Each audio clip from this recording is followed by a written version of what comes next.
திருநெல்வேலி மாவட்டத்தில் உவரி என்னும் ஒரு சிறிய கிராமத்தில் அமைந்துள்ள கடற்கரையின் அடுத்து அமைந்துள்ள ஒரு சிவன் கோயில், சுயம்பு லிங்கமாக அமைந்துள்ள சிவன் கோயில் பற்றி தான் இப்பொழுது நாம் பார்க்க போகிறோம்.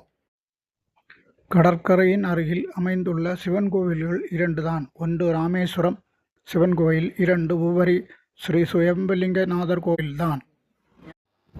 முன்னொரு காலத்தில் அங்கு பால் வியாபாரம் செய்து மக்கள் வாழ்ந்து வந்தார்கள். அவர்கள் ஒரு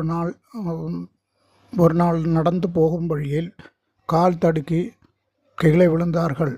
அப்பொழுது மறுநாளும் அதுபோல் விழுந்ததனால் அவர்கள் அந்த மரத்தின் வேரை வெட்டினார்கள்.